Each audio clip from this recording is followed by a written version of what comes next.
Hello everyone, welcome back to my channel तितानी आपण मानक एक नया वीडियो स्वागत कर। आज आम गोटे सुंदर रेसिपी तैयारी करवा बिरी डाली प्रस्तुत करवा। चलतु केमिति प्रस्तुत करवा आउ बिरी की केमिति जाई प्रस्तुत करवा। चलतु आगे से विषय जानिबा। बिरी जाई रे केमिति चोपा छड़ेबा। प्रथमे रबी की एमती खरा दे देबे। 7-8 घंटा खरा देदेवे रबी की भल से जमी सुखीज 10टा ରୁ 4टा पर्यंत खरा देदेवे। 4टा बेलू राति सारा को पानी रे भिजे देबे। भिजे सारा पर आपण माने ताकू भल से छाणिकी खरारे सुखे देबे। भल से जाईटा को एई भली भाव में सुखे देबे। आपण माने ताकू चक्की रे रगड़िबे। रगड़ले देखिबे केते सुंदर तार चोपा छाड़ी जीवो। चलंतु चोपा केमती छाड़ी देखा। रबी आम सुखेचे जो रबी देखु ये भाव में बहुत सुंदर मजार चोपा गुरा छाड़ी जाइए। आउ कौन सी आदरे चोपा ना रगड़ी की आपण मैंने पाछुड़ी देवे। आ पाछुड़ला देखु केते सुंदर तार चोपा छाड़ी जाइए। रबी भी चोपा छाड़ी आ बहुत ये भल से सुखीगला आपण मैंने स्टोर करके रखिपारे। वर्ष पर्यंत खाईपारे। डाली करी खाईपारे। आपण मैंने चकुली पिठा करी खाइबे। जेकोसी पिठा आपण मैंने करुँच सेमती भी करी खाईपारे। आमे आज डाली रेसिपीटा केमती करवा चलतु देखा। आम टिके आनी ताकू टिके अल्परे भाजी नबा। 10 मिनिट पर्यंत आम आपको भाजी दबा। भाजी गला परे आपण माने ताकू धोईकरी डाली प्रस्तुत करेंगे। डाली भाजी गला परे आपण माने एमती गोटे जगार काढ़ी नेबे। काढ़ी सारा परे भल से पानी रे धोई देबे। धोई सारा परे आपण माने ताकू डाली बसैबे।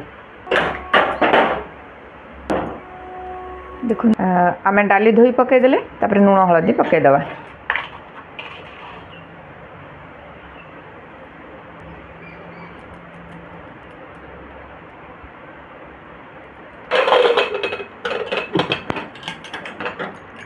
दुईटा हुइसिल पर्यंत आम अपेक्षा करवा।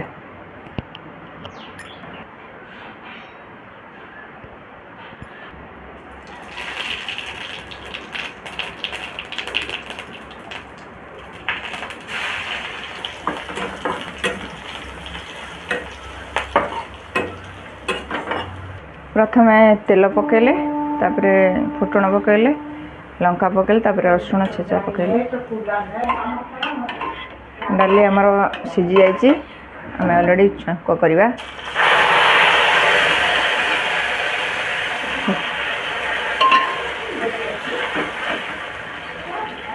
होगला आमर बिरी डाली छुंक।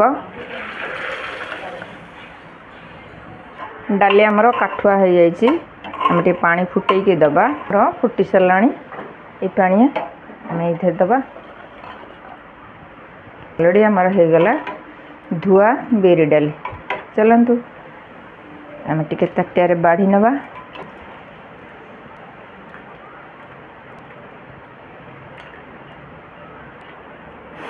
होगला आमर धुआ बिरी डाली।